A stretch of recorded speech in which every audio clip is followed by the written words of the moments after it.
When did we used to travel to Buffalo Lake? About in the 70s, eh? Oh, yeah. When I was young, you know, it used to be. We stay up there all the time. Yeah, Yeah. yeah. Was there lots more Coney up when you were young than compared to when you used to, when we used to go up there? Way up there. Okay.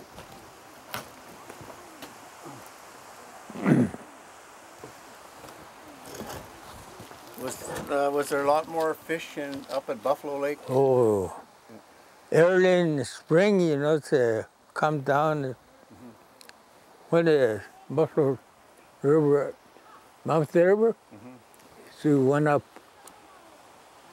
the river till in the fall. Oh boy! Did you used to put up lots of fish for dogs? Oh boy! Yeah, big Coney, yeah. 4 stick. Yeah. How many sticks would you put up? Oh, it's about 200. Oh, yeah. 200 stick. It's good enough for all winter. Oh, yeah. For dogs. Probably one Coney could feed about 4 dogs, or what? Yeah, 4 dogs. Yeah. Yeah. They're big, huh? Yeah. Yeah. So later on, when we were going up there, yeah, there wasn't as much Coney then? By then? Oh, there's lots of Coney in the fall. But now there's no water. Oh, yeah. Yeah, it's very low. Yeah.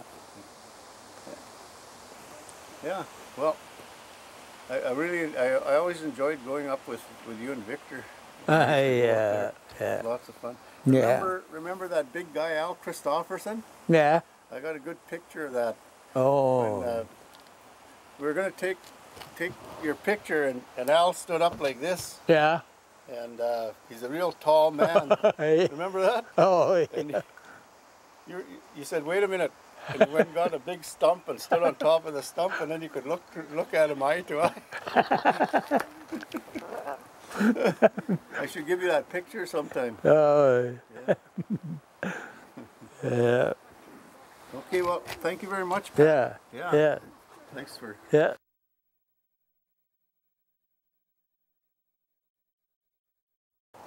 Thanks, Solomon.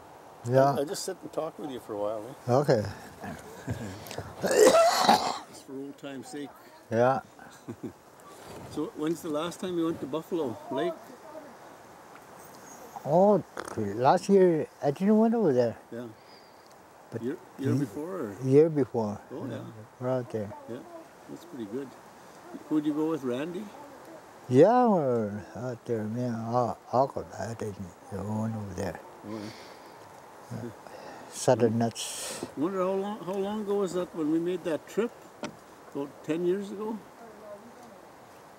To Buffalo Lake? Yeah, remember we went to Buffalo Lake. Me and you and maybe Randy was Randy was with Uncle Pat. Yeah. Yeah, you guys went over there. That time. You used to live out there at one time? I was born there. Oh, is that right? Yeah. White Sand Yates River. Yeah. You remember those old houses? Yeah.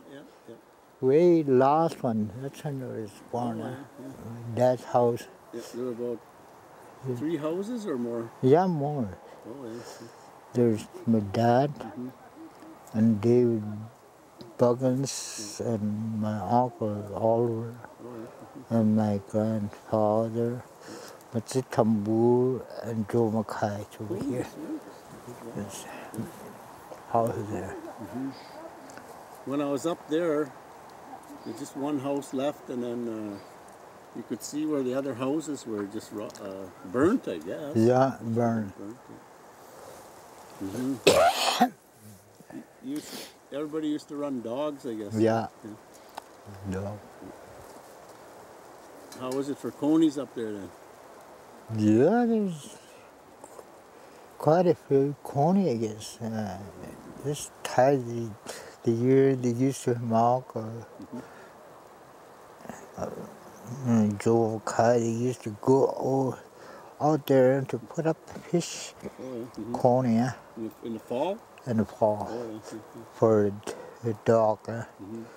They're using dog way out to Caribou Mountain. Oh, yeah. That's where they go trapping. Oh, yeah. Mm-hmm. And they carry the slider. Mm-hmm. That's how they plow the fish. Mm-hmm. Coney. You must have to make trails. You made trails, or you fall along the river? I follow the river Oh, yeah. Mm-hmm. with the dog team. Oh. Well, sometimes you go Cross. Portage. Yeah. porch. That's how they used to trap. Mm-hmm. You used to fish in the winter too? Yeah. And Yates River used to, where that old house, this side a little bit. Used to be nuts there.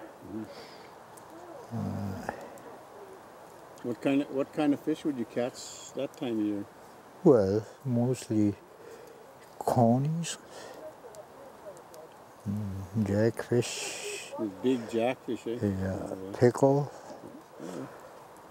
and a few whitefish. Last time we were out there fishing, just like a jumbo over there. Oh, yeah. Mm-hmm. I was surprised to see that, but there's a lot of them. Used to bring some, nothing to bring. Sometimes used to bring fish home. Jack. Those conies, they stayed in the river all winter? Yeah. Oh, yeah. I guess they couldn't come to the lake because probably that big Buffalo River is frozen right to the bottom sometimes. Yeah. Yeah. Uncle Victor used to go down to Buffalo River in the fall time, set the nets for a coney, and they put up this hang up for the dog. That's how they live on. And 1948, that's when the lakes opened. And there was a lot of people coming. Used to go out there with my grandpa out in the lake with a dog team. Using horses, you could see the horses, team of horses, all that fishing. Since they're doing that, and there's a lot of them coming fishing now. So he was lost. Should had a lot of fish on the lake, I guess. That's why he still keep fishing. Even now, set the nets out in the lake, where's the pump house, way straight out, maybe a couple miles out. Set the nets. Holy Christ! One night, just full of whitefish. Not very many coney. No. And sometimes I get trout. I got a couple of miles out my lake. Did when you moved to Hay River, did you ever catch coney inside in the river? Well, that's when right in the mouth of the river. Oh, outside though. Yeah. Anyways, well, you're right there. In the fall, you know where people, when the fish come into the river, in the fall, Yeah. you catch whitefish. Now, did you used to catch coney at the same time or not? No. No. Oh, okay. This time, I don't think that fish is going to go up Oh, okay. because no water. Oh, they're from Buffalo River? I mean here, this river. Okay. Huh. Because that's why it gets there's quite a few fish. Sat one nest there, I didn't even see that nest. Yeah. Well, thanks a lot. Yeah, this guy was telling me at the other side of Resolution, the Tolson River. Yeah. I tell you, the people there staying there, and that guy had horses at the mill, they call him. He used to stay here, and he used to had horses, and that horses is stealing fish. He was telling me that I don't know. I said, I heard it. They said, those horses stealing fish from the stage. He said. Yeah, that's what he was telling me. What about the dogs in the old days? You had big dogs or small dogs? I had last time I had a dog, that big husky, and you really can pull. Yeah. They're strong dogs. They're not fast like these little racing This dogs. damn dog, just straight bones. That's for a race. I don't think they feed him good. Just mostly water. When I used to have a dog king, I used to feed him good. So I used to go out to the fish pond, put up the fish for a dog for winter. And I went down to Edmonton 1965, went to race over there. I went to Edmonton. Me and Pat Martell won. And the second time was only me the one. I was supposed to take 3 teams from here, but they didn't do it. Yeah. So the horses used to eat fish. Did the screws ever eat fish?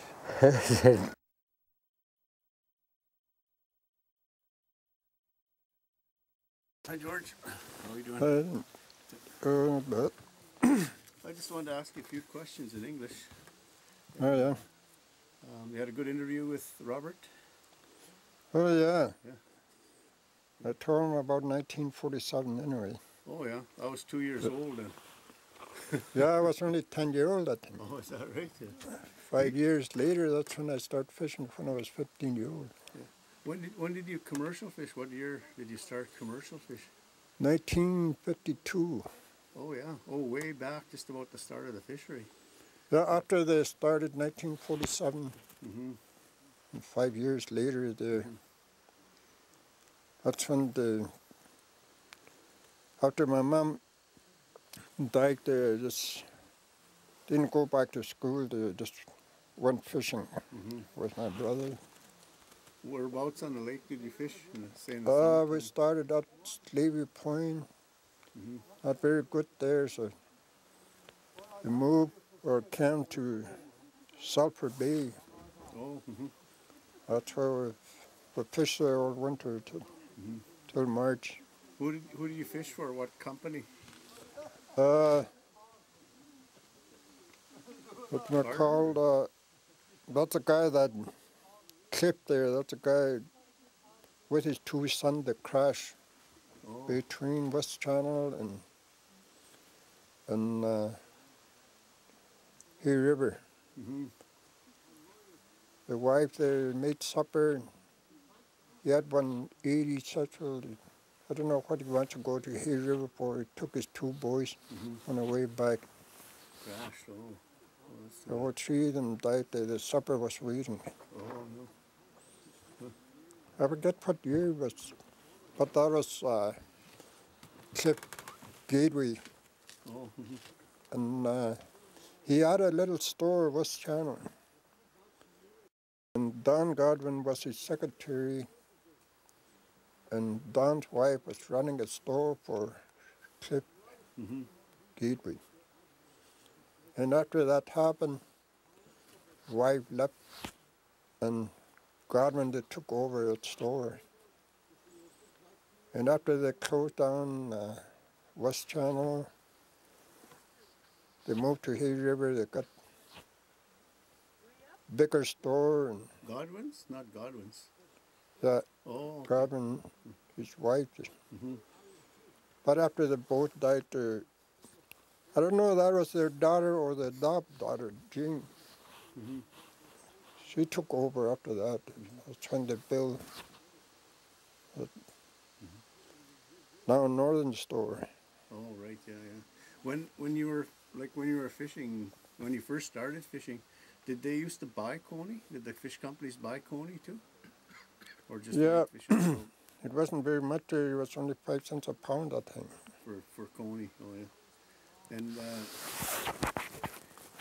you must have noticed quite a bit of difference in the size and the amount of Coney on the lake. Did you? Yeah, well, there's just only certain places, like Stony Island, they call it, the mouth of Slave River. Mm-hmm. In March, that's where we used to go for conies there, Oh, because okay. you catch lots of conies there. Mm-hmm. And what about, did you fish around Buffalo River too? Yeah, well, before they closed down, only in the spring, Mm-hmm. it's good there, but whoever comes there first, because not big of a place, they don't put 1-2 nets there, they put a bunch of nets there. Oh yeah. But that Buckley, they used to come down from Big Buffalo with a boat, with a yawl there.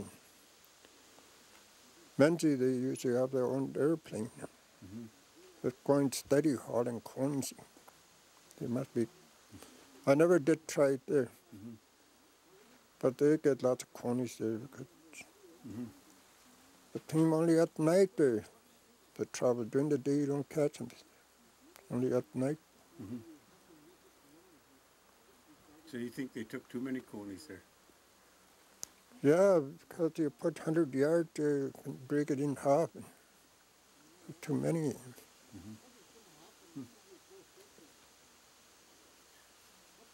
Do you still fish now, or you're pretty well retired from that? You stay on the Well, land? I've got little TV like that outside my house. Like if people that know I'm smoking fish, the fast you smoke them, they're the faster it goes. Because they like smoke fishing. Mm-hmm. You get people to bring you fish to smoke, or you go and catch them? No, I just smoke my own. And Oh yeah. Mm-hmm. like my sister-in-law, sometimes they give me a few dollars for gas and that. But Mm-hmm. sometimes I just let them help themselves. Mm-hmm. Because I live alone now, and I got a deep freeze. Put few fish in there. That's good enough for the whole summer or winter. Mm-hmm. Mm-hmm. Well, thank you very much, Georgia. Okay, Pleasure talking well, to you. thanks to talk to you anyway. Yeah. That long ways back there, 1952. Yeah. So you must be close to 70 now. I'll be 70 in January. January. Okay. Yeah. I still can work there, but now you get your pension, they won't give you a job. Oh yeah. After you're 65, well, Nobody wants to give you a job. no, you're just in like you're just like in the way there because the other people there, just like you take a job away from them. Oh yeah. Some Yeah. people. There's not enough jobs to go around. Eh? Yeah. So once the government give you money, well, they figure you got a mate. They don't have to go back to work again. Do you go to any of these meetings and things like that? Pardon? Do you go to any of the meetings? Some elders, they go to meetings. Oh, yeah. They get paid for meetings. Yeah, you get a few dollars there to side money. Like Mm-hmm. I went to Bear Lake once there, but this summer I didn't go any place for meeting. Mm-hmm. Just in town there. Oh yeah. Mm-hmm. Yeah, I'm gonna retire too in end of November. Is that right? We're gonna try and run my own business a little bit. Sell, I do stained glass windows and Oh yeah. things like that. So, yeah. Like a guy that I used to work 5 months for him. He said, I'm tired of slave for these people I'm working for. He said, I'm only 38 years old, but I'm going to buy myself a farm. He said, I'm going to work for myself. I'm not going to be slave for other people again. The last time I seen him, he must have bought himself a farm. Like it's okay like that. I guess you start your own business. Mm-hmm.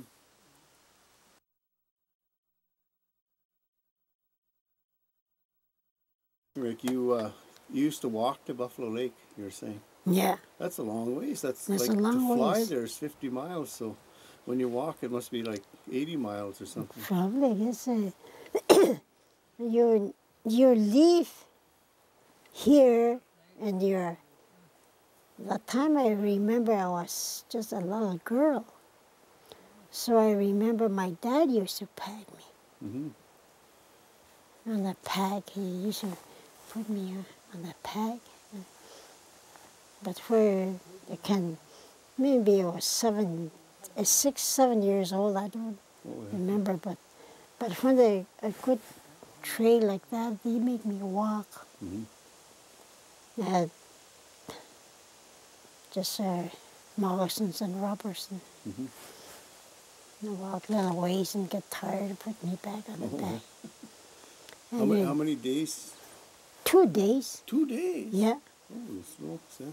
Yeah, from here we leave here in the morning, I guess, and we walk till dark, and they make a camp there. They sleep there from morning again. They go, and they get to the Buffalo River, Buffalo Lake. And they got boats there, and they take a boat there, and they paddle to the place where they put up a Coney. Oh, that's why you didn't travel in the winter, because you have to get there when the Coneys are going up the Yeah. Oh. But some other people, they go by dog team in the wintertime. If we get there, and after that Buffalo Lake freezes, then you go across to the camp. So you stay there till Christmas, and some of them don't even come back for Christmas those days. Just live right there. And did you used to help fishing and cutting fish and that? No, I never did because I was too young. Oh, you're too young. Yeah. Oh, okay. But so then later on, you lived up there when you were older, or you were in No, here? till I was 13 years old, and that was the last time I was in Buffalo Lake. And then where did you live after that? Hay River or rest? Yeah, Hay River, and my dad made a cabin at the fish point. We stayed there for, I think we stayed there for three years, I'm pretty sure.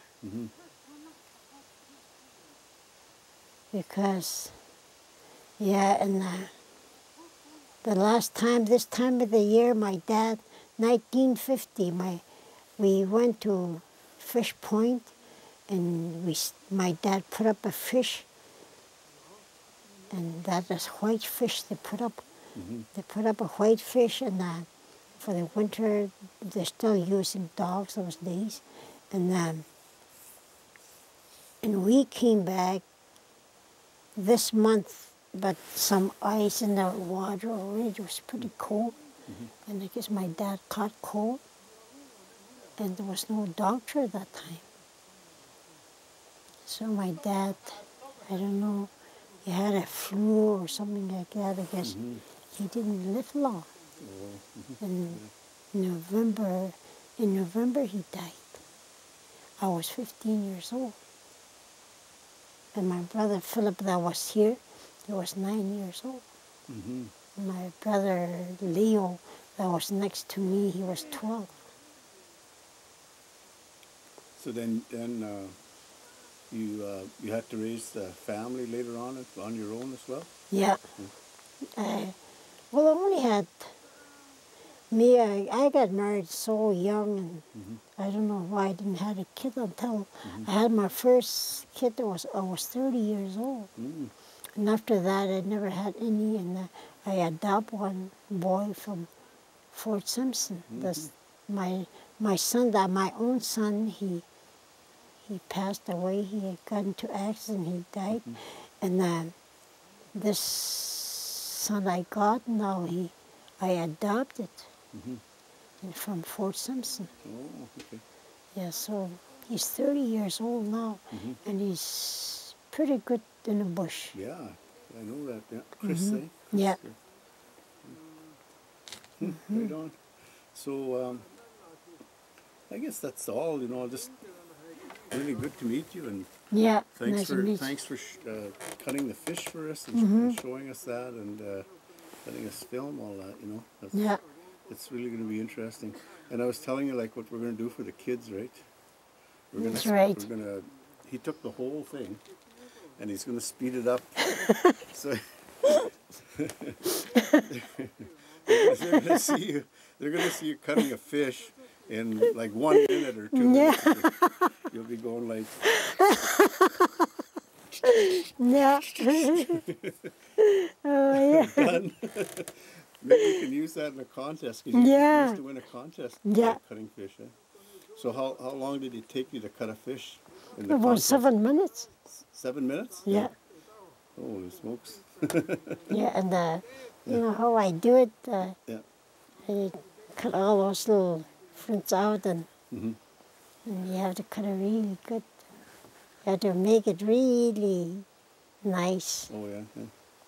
That was a fresh fish, so it's when it's fresh, it's good. You make dry fish really nice and clean. I always do when I make dry fish, and I make sure that it's clean. I put salt in the water and Wash it. yeah, and wash it and soak it in there for a while and really make it good. That's what I do. That's the best kind. It gets nice and brown. Yeah, and you smoke it, and some of them are really dry. You just can eat it like that. Some of them, if you just smoke it and really good smoke, and you can cook it on a fire or you can cook it in the oven. It's really good. Yeah, for sure. It's tasty. Yeah. Okay, thank you very much. Thanks. You're welcome.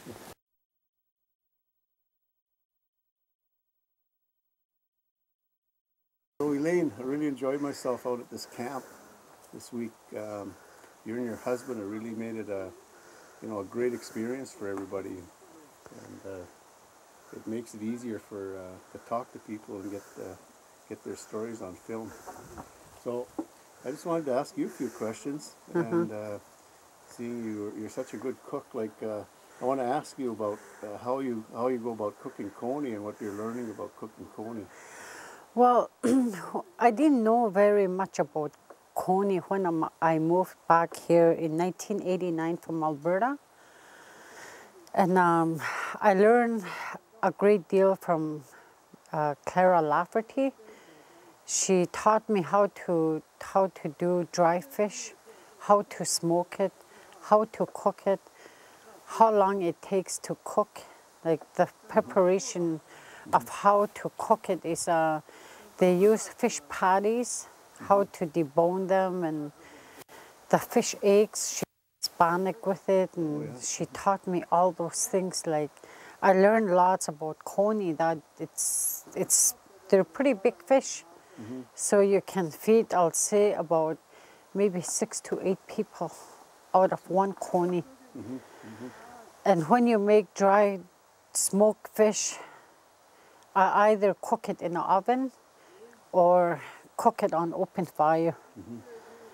And it's when it's smoked a little bit, you can make it really dry too.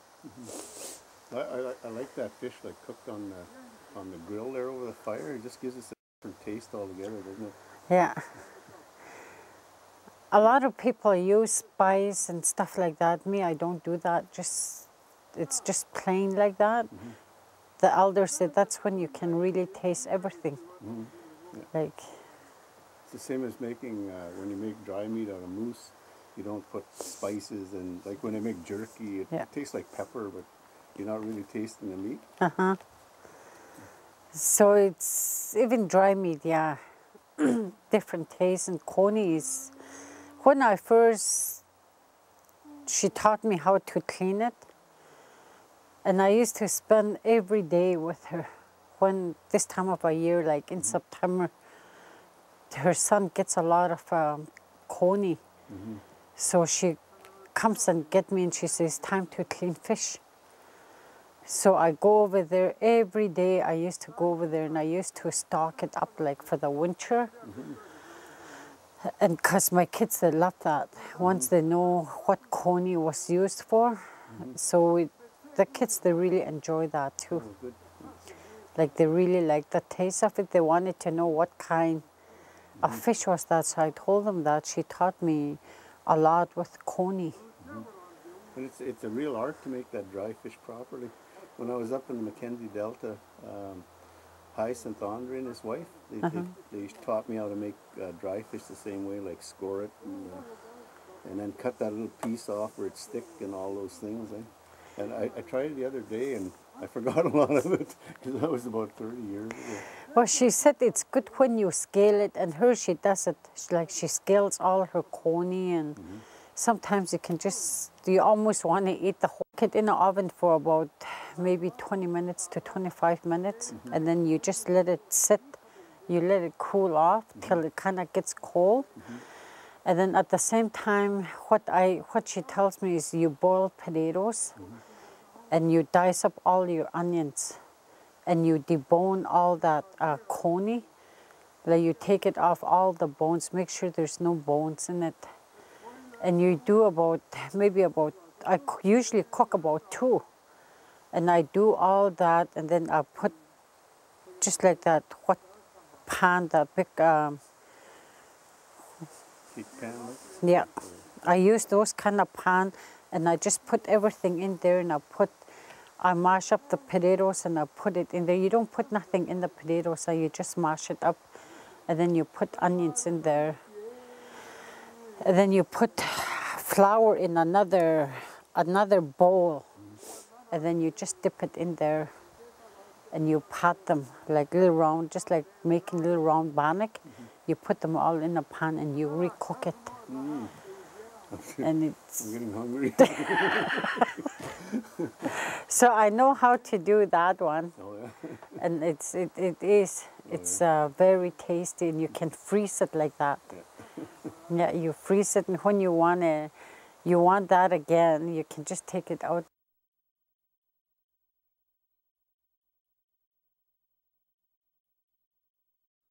Well, Robert, I really enjoyed the camp out here last couple of days, and you and your wife made it, for this project. It really made everybody feel comfortable and sitting around, and so when they came to do their interviews, they feel more comfortable than if we're going to interview them in an office. So I want to thank you for that.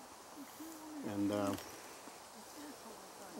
just got a few questions, like we're doing a project on Coney, and I'll just start off. You were born and raised in this area? Yeah, I was born and raised on the reserve. That time wasn't reserve, but it was the village at the time. I was born at the old village. In Hay River? In Hay River. Yeah. Or how do you say it? Katlodeeche. Katlodeeche? Yeah. And so, did you fish and trap when you were younger? Yeah, I did trap when I was very young. I didn't go to school at that time. My dad told me to go trapping with him, so I went trapping with him, and that's where it started anyway. Whereabouts was that? We went to Buffalo Lake in the park. We were south of the Buffalo Lake. Oh, okay. Yeah. Just the side of the Caribou Mountain, this side, where the main place used to be, where the village or whatever the place was, that's where. I went up there one time about, I don't know, 20 years ago. We went up by boat. It's quite a long ways up, eh? Yeah, And we finally got there. I don't know if we went to the main village, but there were several cabins. Yeah. Some were fallen down and some were still good. And that was the only time I went there. But looked like a nice camp. So you used to be there just in the winter or summer too? well, before my grandfather, my grandparents, and all the other old people, that they used to go there in August, and they come back in springtime. They're in the community only mostly June, July, and August, and then 9 months they're out on the land. They hang fish and all that during the fall, and they make dry fish when the springtime run. Fish runs springtime. That's, So like Coney were pretty important. yeah, Coney was really important. Usually, when at that time, I don't know if my dad hanged fish or I don't know who, but when I first went over there, we picked up some Coney right at the mouth of Buffalo River. People had stage just full of white fish and Coney. Some of those Coney were so huge, they only put 3 on one stick. And it's really nice, I tell you, when it's been hung.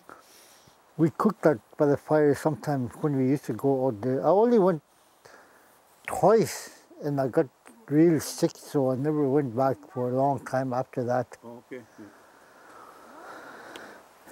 And then, but you fished more recently. What, like compared to back then when you were young, to now, what do you think about the size of the? First of all, just the size of the Coney that are caught now compared to when you were young. When I was young, I used to go with my dad and then some other people. I used to go out to nets, just like my late uncles. You go nets with them, and at that time, I remember it used to be big, huge ones. Now today, I myself, I set nets in winter. Sometimes I don't set nets in the summer because I'm pretty busy during the summer, but during the winter, I set nets, and just once in a while I catch a big, not that big, but most of them is only about this big now.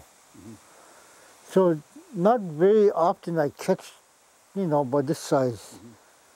Just once in a blue moon. And why do you think there's a change? Well, in the past, that I know, I hear people talk, I visit people, and that time there's commercial fishing since 1948 or 49, somewhere around that. From that time till today, when the price for Coney went up, I heard some even elders, they boat from the bridge. The time there's still ice and they used to do a lot of killing Conies. That's when the springtime it goes up, and then that's when they kill lots and lots of Conies. From that time till today, like, I don't know, they still do that. I think they cut that off, and that's really good. And like, right, today sometimes I don't catch a big Coney like what I said earlier. It's from way back till today is so different. So the commercial fishery had a real effect on Yeah. on the stock. I know that they were overfished, and there are controls now where we close part of that area, but the fishermen still try and find a way to catch them. They either go further wherever they're moving. So what do you think should be done in the future to? We're already bringing them back slowly, but it's a long process. What do you think should be done? For me, like, I visit elders and elders talk about stuff like that, and my ideas is like, I like to see like commercial fishing, like sometimes you don't fish till from middle of June, till maybe end of August, maybe June, July, just about 3 months of fishing and then just shut everything down. That way, maybe the fish population come back up. Even now I see some people, they still go out in October and they bring in 50 tubs like that a day or 50 boxes a day like that. That's a little bit way too much. And we're thinking about our little ones, our little young generation. If we continue doing this, we don't have control on that lake. Like these guys, they really don't care because they're from Saskatchewan, Manitoba, all these fishermen around here. And we've got very little fishing on the reserve. But there's a lot of people fish, but they only use for their personal use. And like in the future, that's what I like to see happening. Like I see that maybe in the future, us two, we should have a say in this because we were always living off the fish. Like the elders today, they say, young generation. Well, me too, I'm going to be elder someday, you know. I like to see where the fisheries and they have really good control over the lake where they can have only 3 months of fishing and even during the winter. During the winter it's all right because nobody fishes as much as summertime. Summertime it's nice and warm, so there's a lot of fishing. Wintertime it's not like that, so. But in the springtime, like now, the weather timing change is so different. Even when first week of October, look, it's still like summertime. So you think there's still room for some commercial fishing, but they should take less fish and do it at different times of the year? Yeah. Because this, like September and October, that's when the fish spawn, eh? And even now I see some dog mushers too, they gotta watch. Some of them, they got nets in the water and they're taking tons of fish out of there too for their dogs. Well, that's, before I used to do that, I liked doing that, but now I don't raise dogs and I don't have any dogs, so I just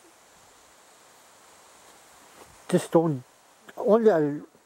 maybe I'll hang some, but just for bait, enough for bait, I'll do that. Okay, so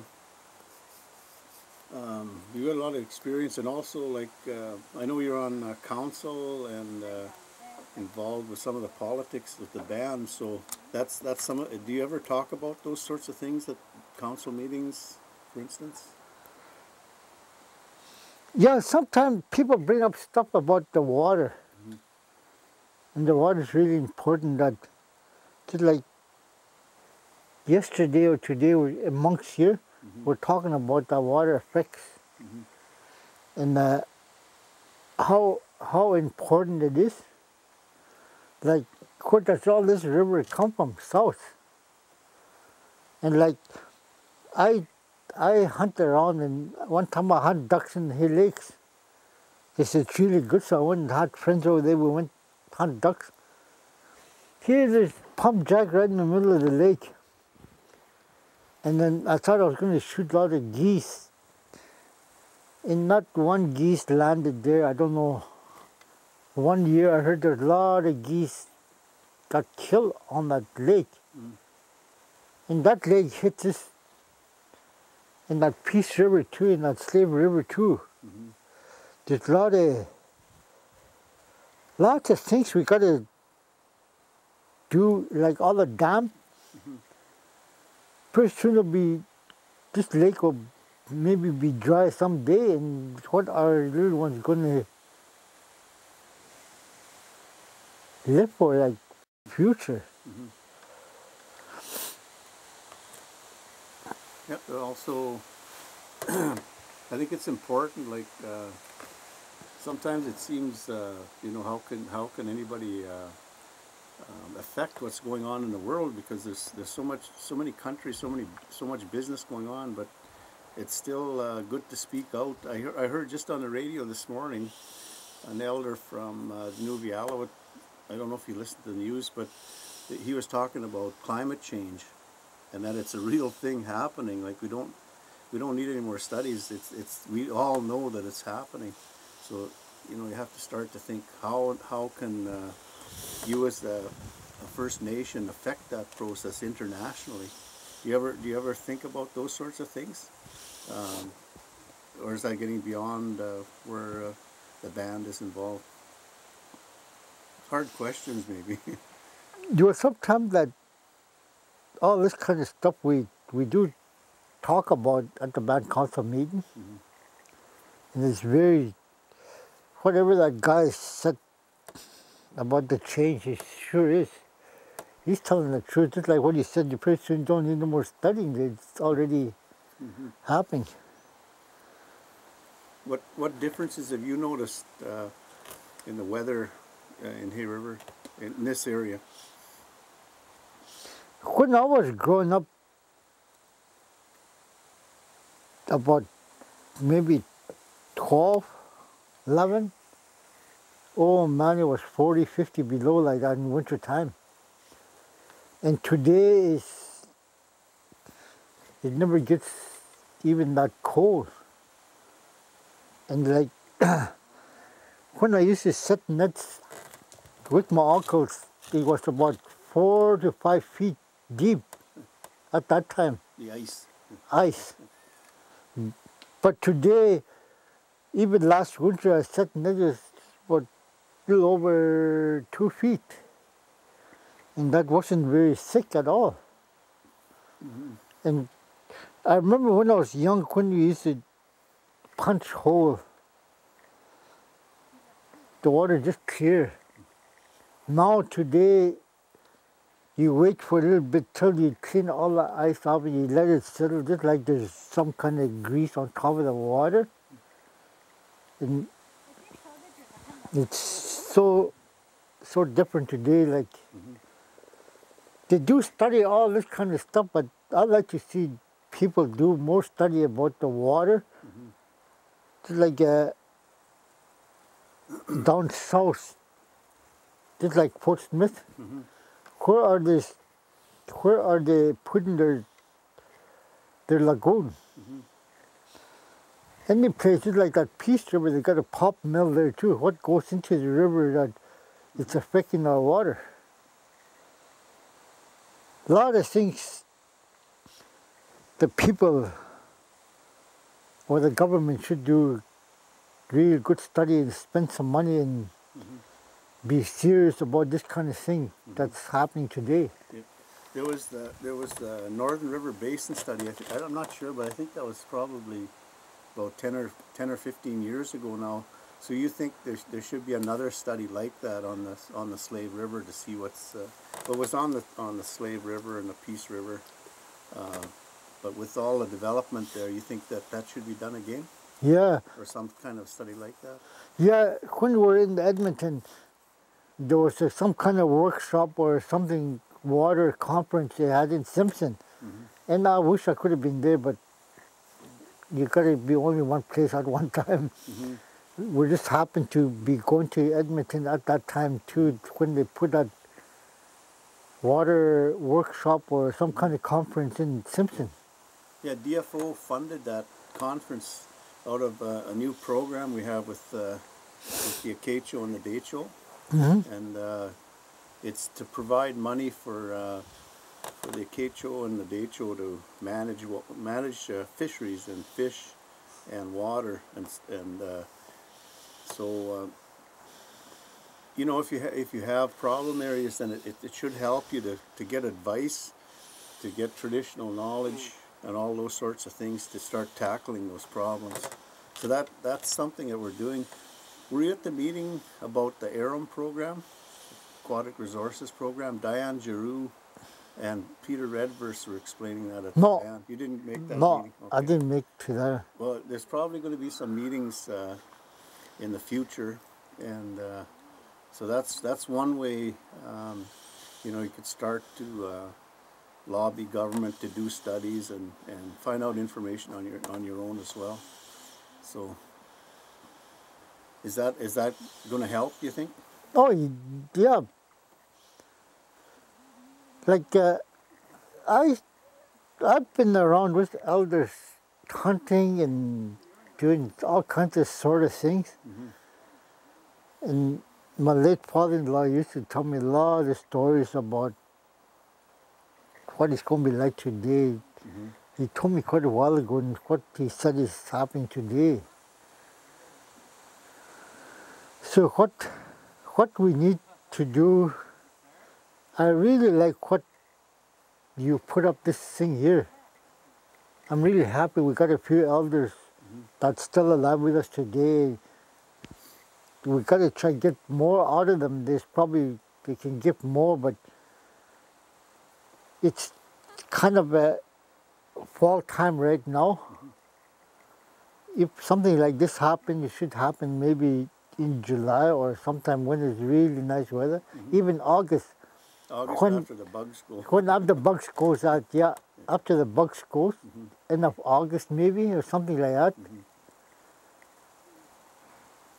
And where would you like to see that happen? Like here or? Well, it all depends on funding. If you got money, wherever you got money to spend, you can always go to Buffalo Lake. Well, if you don't have that kind of money, Then do it. then better to do it close by, like here or any other place, wherever you feel good about. Right here is a good place because we don't have to worry about the waves, and we just drive back and forth, and which is really good. So, probably, like I'm going to be retiring here in November. This is something that when you have these resource meetings, this is probably something you should talk to. The Acacho is taking care of the one for Great Slave Lake, but the Deeche is still involved. Your band and the West Point is still involved with that one for Great Slave Lake. But you should make sure that you ask for funding to do those sorts of things. Fisheries has a certain amount of money, but there's also money that comes through the Acacho Territory government as well. So you want to watch for that. And if you're talking to Diane Giroux, she's coordinating that program. That, if you thought this was a really good thing to do, you should be telling her about that. And we worked with the Salt River First Nation in Fort Smith as well, and they were pretty happy with it as well. We want to do it for another year for sure because we're just learning. Yeah. I mean, I usually cutting fish or on a computer or phone or meeting or something. I'm not used to interviewing people, and we're not used to filming. We're getting better at doing that. So, but I think it's really important to talk to people and let them talk. Yeah. Well, the elders are really important today, but there's a lot of other young people that do this kind of thing, that knows about the land and knows about the lake. They do a lot of fishing. So like, there's some other people that could have been involved here, but just maybe next other time, that there's a lot of people that goes out on the land yet, and then there's some people that do fishing. There's all kinds of sort of people that we're good to get both sides of the story, like for the young and to the old. Well, we wanted to concentrate on the elders this year because they're with us now and can't wait too long. Yeah. So hopefully this program will continue, and we can do other things together as well. So, anything else in particular you wanted to say, or you pretty well wrapped it up? Well, I'm very proud that today I'm a outdoor person. That's why I built this cabin and those tent frames, and I like that kind of life. And anything to do out on the land, I'm willing to. If I'm not doing too much for myself, like that's what I like to get into in the near future is working with people. It don't matter young to old. Yeah. And you were mentioning youth, like we want to. Part of the reason for this is to get the message from the elders and the leaders to youth, you know, in school. So, you know, produce a tape that'll keep kids' interest, the students' interest, and those sorts of things. Yeah. Well, I think you're the last of the day, so. Yeah, I'm very glad that you guys came and the elders and then the people that came out here, your son too, and cameraman, you know, I'm really proud to have you guys, and I wish to work with you guys more in the near future. And I really thank the elders who's here with us today. I wish we can get more stuff out of them for the future. On different. Different. We've been talking about Coney with this. They got a lot of wisdom. Yeah, they do. Things. Okay. All right then. Thanks a lot, Yeah. Robert. I really You too. enjoyed the camp here for sure.